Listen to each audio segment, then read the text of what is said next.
चलो ठीक है, देखो व्हाट आई वाज सेइंग कि अभी हमारे पास नंबर ऑफ डेज कितना है, 60 है, ठीक है।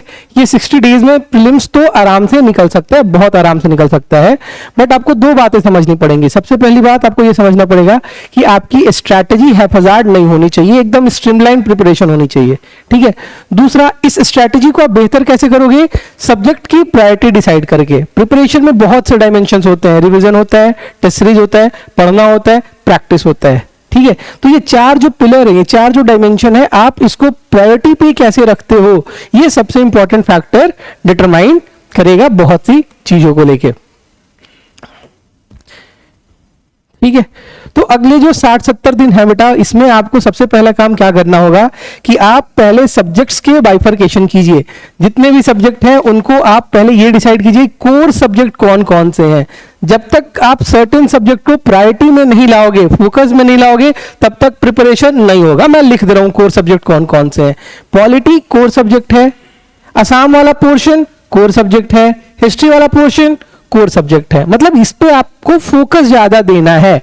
दूसरा, रिवीजन का तरीका हमेशा स्मार्ट होना चाहिए। अब रिवीजन का तरीका स्मार्ट का मतलब ये बिल्कुल नहीं है कि रिवीजन स्मार्टफोन पे करना शुरू कर दें, ठीक है। रिवीजन का तरीका स्मार्ट होने का मतलब ये है कि जिन सेक्शन से क्वेश्चंस आने की प्रोबेबिलिटी ज्यादा है, हम उसको ज्यादा रिवाइज करेंगे। जैसे आप पॉलिटी अगर देखोगे तो पॉलिटी में देयर आर सर्टेन सेक्शन जो बहुत इंपॉर्टेंट है एग्जाम पॉइंट ऑफ व्यू के लिए।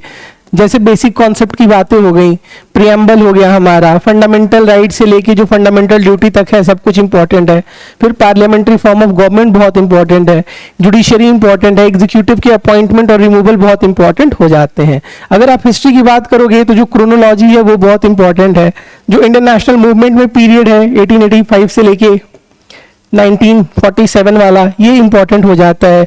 बुक्स वगैरह इंपॉर्टेंट हो जाते हैं। ज्योग्राफी की अगर आप बात करोगे तो ज्योग्राफी में जियोमॉर्फोलॉजी में अर्थक्वेक्स वगैरह, मिनरल्स वगैरह, रॉक्स वगैरह इंपॉर्टेंट हो जाते हैं। क्लाइमेटोलॉजी में बहुत सारी चीजें हैं, जैसे एटमॉस्फेयर हो गया, फिर उसके बाद साइक्लोन हो गया, फिर इसके बाद जो फ्रंट वगैरह है वो सब इंपॉर्टेंट हो जाता है। ओशियनोग्राफी में फिर ओशियन करंट वगैरह है। फिर प्लेसेस इन न्यूज बहुत इंपॉर्टेंट है ज्योग्राफी में। प्लेसेस इन न्यूज में वो चीजें होती हैं जैसे जो बहुत ज्यादा न्यूज में कवर किया गया हो, जैसे यूक्रेन वाला जो पूरा रीजन है वो बहुत इंपॉर्टेंट है। अफ्रीका वाला जो रीजन है इंपॉर्टेंट है। अभी रिसेंटली यूएस और मैक्सिको और कनाडा वाला पूरा रीजन न्यूज में था because of multiple geopolitical reasons वगैरह। तो वो उस रीजन में जो सारे के सारे ज्योग्राफिकल फीचर्स हैं वो एग्जाम पॉइंट ऑफ व्यू से इंपॉर्टेंट हो जाते हैं। फिर उसके बाद साइंस में देखोगे तो साइंस में जो बायोलॉजी वाला पोर्शन है उसमें खास करके हेल्थ डिजीज इंपॉर्टेंट हो जाता है। फिर टेक्नोलॉजी में आओगे तो स्पेस टेक इंपॉर्टेंट हो जाता है, ठीक है। इन्वायरमेंट में अगर बात करोगे तो इन्वायरमेंट में there are certain sections like basic concept हो गया। ये जो इंटरनेशनल बॉडीज होती हैं ये इंपॉर्टेंट है। इंटरनेशनल अग्रीमेंट जो होती हैं ये इंपॉर्टेंट है। एंड सबसे इंपॉर्टेंट इन्वायरमेंट में करंट अफेयर्स बहुत इंपॉर्टेंट है। इसके अलावा जो पूरा का पूरा असम का पोर्शन है इसको आप बहुत अच्छे से देखना और कोशिश ये करना कि चाहे वो असम की हिस्ट्री हो या असम की पॉलिटी हो या जो रिसेंट डेवलपमेंट है, चाहे वो बजट हो गया, चाहे वो स्कीम्स हो गया, उन क्वेश्चंस को बिल्कुल गलत मत करना जो न्यूज में बहुत ज्यादा कवर किए हुए थे। जैसे मान लो कोई चीज न्यूज में कवर नहीं है, जो चीज बहुत ऑब्वियस नहीं है, वो अगर एग्जाम में पूछ दिया तो बहुत दिक्कत उससे नहीं होती है। बट जो चीज ऑब्वियस था, जिसकी पूछने की प्रोबेबिलिटी बहुत हाई थी, अगर आप एग्जाम में वो गलत करके आओगे, चाहे वो करंट अफेयर्स के पोर्शन हो चाहे वो स्टैटिक के पोर्शन हो, तो सिलेक्शन नहीं होता। आपका सिलेक्शन देखो इसलिए बिल्कुल नहीं होगा क्योंकि आपने एक ऐसा सवाल गलत कर दिया जिसके बारे में आपने सुना ही नहीं था। आपके क्लासरूम में बैठे हुए जितने भी लोग हैं उन्होंने भी नहीं सुना था। आपका क्वेश्चन इसलिए गलत हुआ क्योंकि जो बेस आपका सिलेक्शन इसलिए नहीं हुआ क्योंकि आपने वो क्वेश्चन गलत कर दिए जिन क्वेश्चन को आपको सही करके आना था, जो मैंने आपको बोर्ड पे लिखा है। जो सारी बातें क्लास में आपको पढ़ाई गई है या पढ़ाई जाएंगी, अगर आप उसमें के क्वेश्चन गलत करोगे तो दिक्कत हो जाएगी। अगर आप चाहते हो कि कट ऑफ से ऊपर आपका स्कोर आ जाए, 7 मतलब जो कट ऑफ जाती है तुम्हारी 100 मान के चलते हैं, एक बेस 100 के आसपास नंबर अगर आ जाए, तो इसके लिए आपको दो काम करना है बेटा। अगले 60 दिन आपको जो भी पढ़ाया जा रहा है प्लीज इसको बहुत फोकस रखो, एक ट्रस्ट रखो कि इसके बियॉन्ड हमें ध्यान कम देना है। आई एम नॉट सेइंग ध्यान नहीं देना है, बट ध्यान कम देना है। जो क्लासरूम में पढ़ाया जा रहा है वो कंटेंट सबसे ज्यादा इंपॉर्टेंट है। इसके बाद दूसरा लेवल ऑफ प्रिपरेशन आपका टेस्ट सीरीज का रोल आ जाता है कि आपने टेस्ट सीरीज किया, टेस्ट सीरीज में मान के चलो कि आपने 100 क्वेश्चन अटेम्प्ट किए, फॉर एग्जांपल आपके 70 सही हो गए, 30 क्वेश्चंस आपके गलत हो गए। ये जो 30 क्वेश्चंस गलत आपने किए हैं, ये 30 क्वेश्चंस बहुत इंपॉर्टेंट रोल प्ले करेंगे आपके फाइनल एग्जाम में मार्क्स को इंक्रीज करने में। जैसे मान के चलो कि मैंने कोई क्वेश्चन गलत किया करंट अफेयर्स पे, करंट अफेयर्स का एक क्वेश्चन था टेस्ट पेपर में कि अफ्रीका में कौन कौन से जियोग्राफिकल फीचर्स वगैरह हैं, किसी माउंटेन के बारे में था, किसी डेजर्ट के बारे में था, या कुछ और लोकेशंस वगैरह के बारे में था, लेक्स वगैरह के बारे में था। तो अगर आपने टेस्ट में ये सवाल गलत कर दिया और घर जाके अगर आपने इन सारे 30 के 30 क्वेश्चंस को बहुत अच्छे से एनालाइज किया और आपने ये खुद से प्रॉमिस किया कि अगर ये क्वेश्चन, अगर ये थीम एग्जाम में पूछेगा तो मैं गलत नहीं करूंगा, Am I right? तो आपका देखो प्रीलिम्स फिर भगवान भी आपको नहीं रोक सकता है पास करने से, सिंपल बात है। क्लासेस में जो पढ़ाया जा रहा है उस पर फोकस 110%, टेस्ट सीरीज में जो सवाल गलत हो रही है उसको बहुत अच्छे से एनालाइज करना है। इसके अलावा कुछ भी नहीं है जिससे तुम्हारा प्रीलिम्स में परेशानी होगी। बहुत से लोग हैं जिन्होंने 5 बार 6 बार 7 बार जनरल कैटेगरी की बात नहीं कर रहा हूं, उन्होंने प्रीलिम्स क्वालिफाई किया। यूपीएससी की प्रीलिम्स भी लोग क्वालिफाई कर लेते हैं इसी स्ट्रैटेजी के साथ। तो बस इतना ही करना है, जो ऑब्वियस है उसको समझना है, करंट के जो ऑब्वियस क्वेश्चन है उसको गलत नहीं करना है। बाकी अगर पेपर में कुछ पूछ दिया ऐसा जिससे बहुत ज्यादा रिलेवेंस नहीं है, तो आपको भी नहीं आता, उसको भी नहीं आता, उसको भी नहीं आता, हमको भी नहीं आता, खत्म है बात। आर यू गेटिंग मेरी बात समझ में आई? What I am trying to say. तो ये बात आप लोग समझो, ये बहुत इंपॉर्टेंट है। तो सबसे पहले ये था रिवीजन। 50% ऑफ योर पढ़ाई आज से should be only for what? Revision. ठीक है। अब ये रिवीजन इतना इंपॉर्टेंट क्यों हो जाता है? ये रिवीजन इतना इंपॉर्टेंट इसलिए हो जाता है क्योंकि अगर आपके रिवीजन मल्टीपल टाइम्स नहीं है, अगर आपने fundamental right, DPSP, chronology, geographical features, mountains, reverse, national parks वगैरह अगर आपने मल्टीपल टाइम रिवाइज नहीं किया है, तो इन दैट पर्टिकुलर केस पता है क्या होता है, आपको क्वेश्चन समझ में आएगा बट आप सही आंसर तक डिड्यूस नहीं कर पाओगे। कभी एक ऑप्शन एलिमिनेट हो जाएगा, कभी 2 ऑप्शन में आप अटक के रह जाओगे। तो अगर आप चाहते हो कि आप बहुत आराम से क्वेश्चंस को सॉल्व कर पाओ, तो इसके लिए आपको क्या करना पड़ेगा? रिवीजन करना पड़ेगा। और रिवीजन भी कैसे किया जाता है? उसी प्रायोरिटी के आधार पे किया जाता है। अब आप उस टॉपिक का रिवाइज कर रहे हो, उस टॉपिक को रिवाइज कर रहे हो जो 10 साल में पूछा ही नहीं है, जो यूपीएससी के लिए इंपॉर्टेंट है ही नहीं, एपीएससी के लिए इंपॉर्टेंट है ही नहीं, तो उसको रिवाइज करेंगे या फिर उसको रिवाइज करेंगे जिससे हर साल 2 सवाल आता है? तो ऑब्वियसली उसको रिवाइज करेंगे जिससे हर साल 2 क्वेश्चंस आते हैं। तो ये सारी बातें आपको समझनी पड़ेंगी। फिर उसके बाद सब्जेक्ट्स देखो ध्यान से। सब्जेक्ट्स कौन कौन से हैं? सबसे पहला सब्जेक्ट क्या है बेटा? अरे बोलो यार। पॉलिटी। दूसरा क्या है? असम के टॉपिक्स है। फिर क्या है? हिस्ट्री वाला पोर्शन है, ज्योग्राफी वाला पोर्शन है, और ये सारा कंबाइंड एक साथ आ जाता है। अब इसमें कभी ऊपर नीचे हो सकता है, बट ये 3-4 सब्जेक्ट आपको बहुत ध्यान देना पड़ेगा। उसके बाद बैकलॉग सबका होता है, आपका हमारा इस दुनिया में ऐसा कोई इंडिविजुअल नहीं है जो कॉम्पिटिटिव एग्जाम की तैयारी कर रहा है उसका बैकलॉग नहीं है। तो बैकलॉग को आपको अलग से टाइम देना पड़ेगा। बैकलॉग का मतलब वो सब्जेक्ट जो आपने पढ़ाया गया है बट आपको आता नहीं है, वो चीज जो क्लासेस में कंप्लीट हो चुकी है आपको समझ में नहीं आता है, तो आपको उसके लिए अलग से टाइम देना पड़ेगा। ऐसा बिल्कुल मत करना कि आप पूरा का पूरा एक सेक्शन ही छोड़ के चले जा रहे हो। Am I right? कि पूरी की पूरी एंशिएंट हिस्ट्री छोड़ दी, आर्ट एंड कल्चर छोड़ दिया, पूरी पॉलिटी छोड़ दी, ऐसा बिल्कुल मत करना। जो भी बैकलॉग्स है, अभी तो पता है ना कि 60 दिन वाला एग्जाम होने वाला है, तो 60 दिन के अंदर आपको जाके बैकलॉग्स खत्म करने हैं। कैसे भी एक अच्छा सा स्ट्रक्चर बना लो, 1.5 घंटे पर डे आप निकाल देना बैकलॉग के लिए, 1.5 घंटे पर डे आप निकाल देना रिविजन के लिए। बैकलॉग और रिविजन ऑलमोस्ट सिमिलर ही चीजें होती हैं। Am I right? तो बैकलॉग्स को क्लियर करो। सब्जेक्ट वाइज मॉक टेस्ट देना जरूरी होता है। इससे 2 चीजें होती है, इससे तो एक आंखें खुलती हैं। आंखें खुलने का मतलब आपको लगता है कि आपको पॉलिटी बहुत आती होगी, बट अब पॉलिटी का टेस्ट दोगे तो पता चलेगा कि 65 मार्क्स ही आया, तो इसका मतलब आपको पॉलिटी आती है क्या? नहीं आती है। फिर जब आप सब्जेक्ट वाइज टेस्ट देते हो तो उसमें क्या होता है कि आपको कौन से टॉपिक नहीं आती ये भी आपको समझ में आता है। जैसे आपसे हो सकता है कि आपके प्रेम्बल के क्वेश्चन सही हो रहे हो, फंडामेंटल एड के गलत हो जाए, फंडामेंटल एड के सही हो रहे हो, डीपीएसपी के गलत हो जाए, DPSP fundamental and fundamental duty के सही हो रहे हो, नेशनल इमरजेंसी के क्वेश्चन आपसे गलत हो जाए। तो ये जो सब्जेक्ट वाइज मॉक्स है, जितने भी हमारे पास 28 के आसपास पेपर है, उन सारे पेपर्स को दे के जाना, बिना स्कोर देखे, बिना इमोशंस के इन्वॉल्व किए, बिना रोए बिना गाए, जितने भी पेपर्स हैं आपको सारे पेपर दे देना। इससे लापरवाही मत करना। फिर करंट अफेयर्स में बहुत ही कॉशियस रहना। करंट अफेयर्स ध्यान से सुनो, इंपॉर्टेंट है, एग्जाम पॉइंट ऑफ व्यू से बहुत इंपॉर्टेंट हो जाता है। जो हमारा ये करंट अफेयर्स है, अब करंट अफेयर्स अकेले से कोई टॉपिक नहीं है, कोई सब्जेक्ट नहीं है, ठीक है। What I am trying to say कि पॉलिटी के जो रिसेंट डेवलपमेंट है, जो इकोनॉमी के रिसेंट डेवलपमेंट है, जो इन्वायरमेंट के रिसेंट डेवलपमेंट है, जो इंटरनेशनल रिलेशन के रिसेंट डेवलपमेंट है, जो साइंस के रिसेंट डेवलपमेंट है, इन्हीं सब को कंबाइन करके क्या बन जाता है? करंट अफेयर्स बन जाता है। M I right? तो जैसे ही आपने पॉलिटी का स्टैटिक पार्ट पढ़ा, उसी टाइम पे आप जाइए, आपका जो भी सोर्स है आप उसको उठाइए और 6-7-8 महीने की करंट अफेयर्स आप पॉलिटी की भी पढ़ लीजिए। सेम काम इन्वायरमेंट के साथ, सेम काम इकोनॉमी के साथ, सेम काम साइंस के साथ। जो कोर करंट अफेयर्स टॉपिक्स हैं, जो जिसको मैं सेग्रीगेट करके आपको दे रहा हूं, वो आप बहुत ध्यान से देखना। International relation core current affairs है। इसमें क्या क्या पूछ सकता है आपसे? इसमें आपको मेजर ग्रुपिंग्स पूछता है, G7 क्या है, G20 क्या है, G77 क्या है, G24 क्या है, ये बता दो। फिर आपसे कन्वेंशंस पूछता है, इंटरनेशनल कन्वेंशंस पूछ लिया। फिर आपसे जो प्लेसेस इन न्यूज है उसके बारे में पूछ लिया, कोई डिस्प्यूट के बारे में पूछ लिया, एम आई राइट।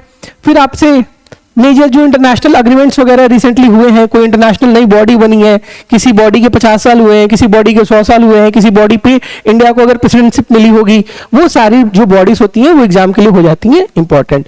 दूसरा जो करंट अफेयर्स का टॉपिक है वो है आपका रिपोर्ट। बहुत सी इंटरनेशनल ऑर्गेनाइजेशंस हैं, जैसे WTO हो गई, जैसे UN हो गया, जैसे IMF हो गया, जैसे वर्ल्ड इकोनॉमिक फोरम हो गया, जैसे UN हो गया, ठीक है। ये सारी क्या करती हैं? ये अपनी एनुअल रिपोर्ट्स निकालती हैं, बाई एनुअल रिपोर्ट्स निकालती हैं, बहुत सी रिपोर्ट्स निकालती हैं।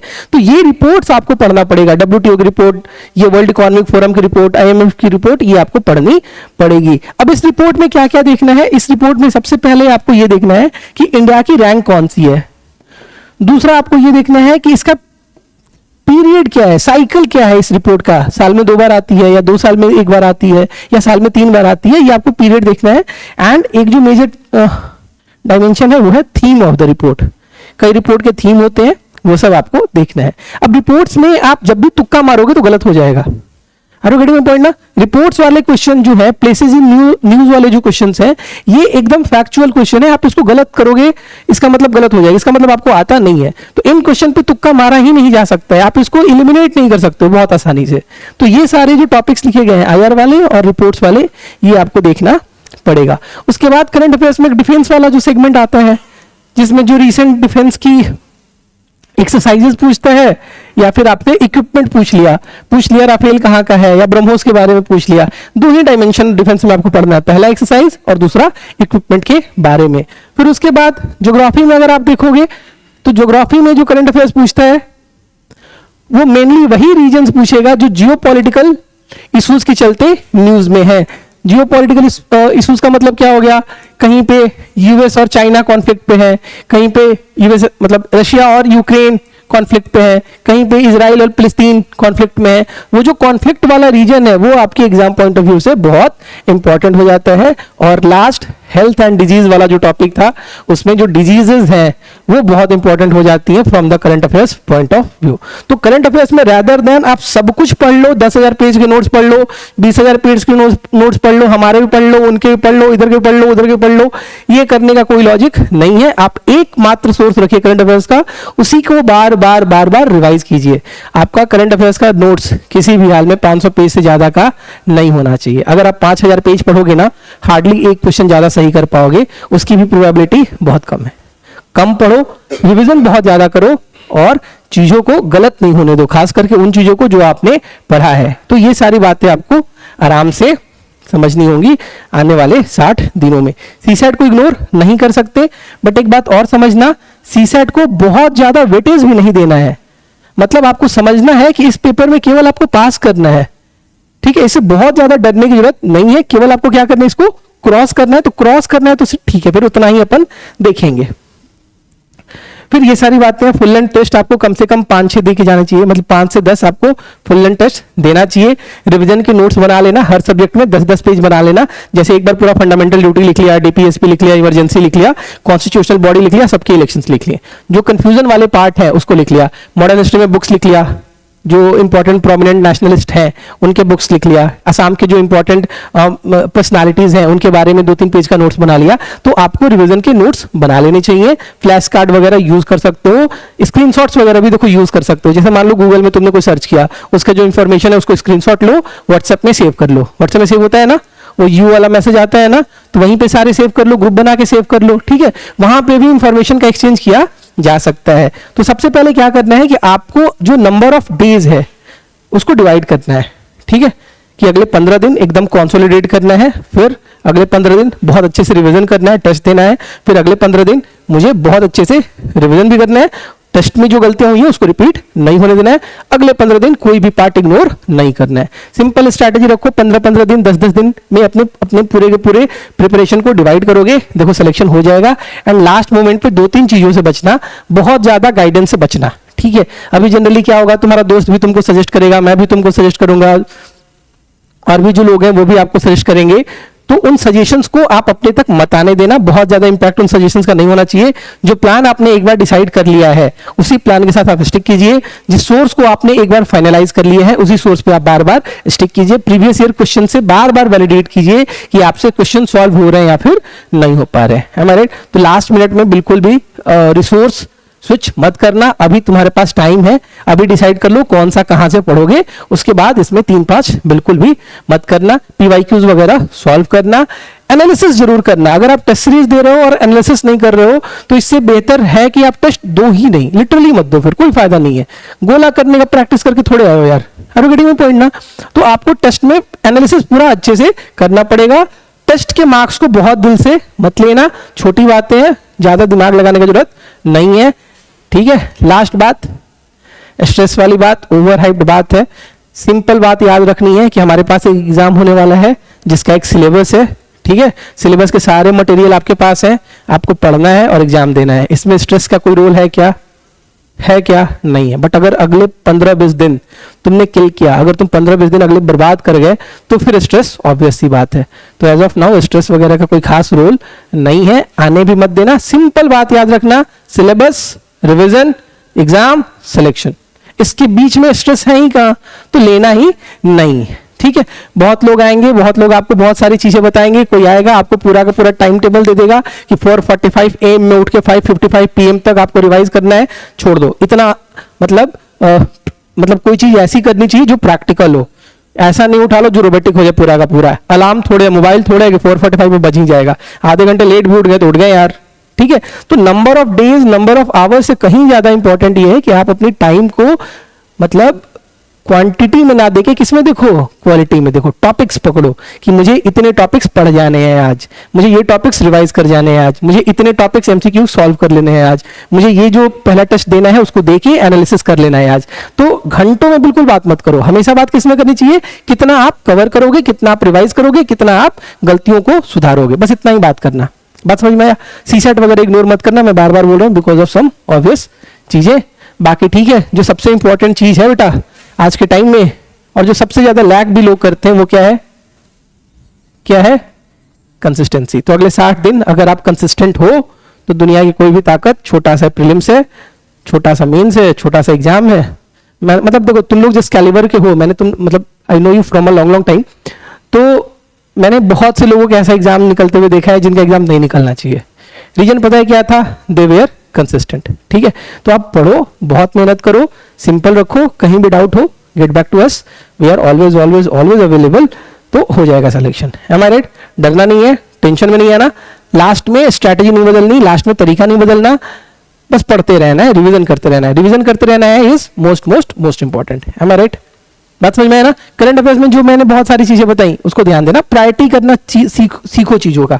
नहीं प्रायोरिटी करोगे तो जो आसान है वो भी नहीं होगा और जो हार्ड है वो तो वैसे भी नहीं होने वाला है। M I right? तो ना इधर के रहोगे ना उधर के रहोगे। तो लास्ट जो 60-70 दिन है उसको बहुत बेहतरीन देखो, 10-12 घंटे आराम से पढ़े जा सकते हैं, आप पढ़ लो। अगर आप 10 घंटे भी रोज पढ़ते हो ना अभी के लिए, तो बहुत सिग्निफिकेंट है कि आपका सारा का सारा पोर्शन रिवाइज भी हो जाए और आपसे चीजें कंप्लीट भी हो जाएंगे। ठीक है, कोई डाउट है? हाँ बोलो।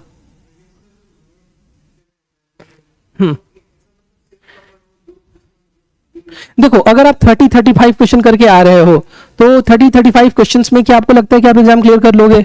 नहीं। Am I right ना? तो देखो आइडियल नंबर ऑफ क्वेश्चन कितने होने चाहिए वो दो चीजों पर डिपेंड करती है। एक तो लेवल ऑफ प्रिपरेशन तुम्हारी और दूसरा लेवल ऑफ पेपर जो आया है। कई बार ये होता है कि तुम्हारी प्रिपरेशन की लेवल बहुत अच्छी है बट पेपर का लेवल बहुत टफ है, तो उस केस में बहुत रिस्क लेने का कोई खास लॉजिक नहीं है। ठीक है, तो आपको वो फुल लेंथ टेस्ट से समझना पड़ेगा कि मेरा ऑप्टिमम अटेम्प्ट कितना होना चाहिए। कई लोग ऐसे होते हैं जो बहुत हाई स्कोर करके, बहुत high number of question score करके अच्छा स्कोर लाते हैं। कई लोग ऐसे होते हैं जिनकी एक्यूरेसी बहुत हाई होती है, वो 70 क्वेश्चन ही सॉल्व करेंगे और उनका स्कोर उतना ही आएगा।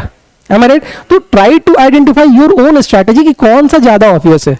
बात समझ में आया? It's not the right time to discuss कि नंबर ऑफ क्वेश्चंस कितने करने चाहिए। अभी तुम लोग टेस्ट सीरीज देखिए आओ, जैसे जैसे तुम्हारा टेस्ट 2-3 टेस्ट तुम दोगे ना, उसके बाद पता चलेगा तुम्हारी एक्यूरेसी ज्यादा सही है या तुम इंट्यूशन के बेसिस पे क्वेश्चन ज्यादा सही कर रहे हो। देखो इंट्यूशन के बेसिस पे भी सिलेक्शंस होते हैं, ठीक है, एमसीक्यू सॉल्व हो जाते हैं ट्यूशंस के बेसिस पे भी, बट हमें कोशिश क्या करनी है, हमें कोशिश अपने नंबर ऑफ अटेम्प्ट पे, कोई साइंटिफिक नहीं है ऐसा कुछ कि इतना ही क्वेश्चन करना है, 40 क्वेश्चन करना है, 50 क्वेश्चन करना है, 60 क्वेश्चन करना है, ऐसा नहीं होता है। पेपर का लेवल इंपॉर्टेंट है और तुम्हारा 60 दिन का प्रिपरेशन इंपॉर्टेंट है।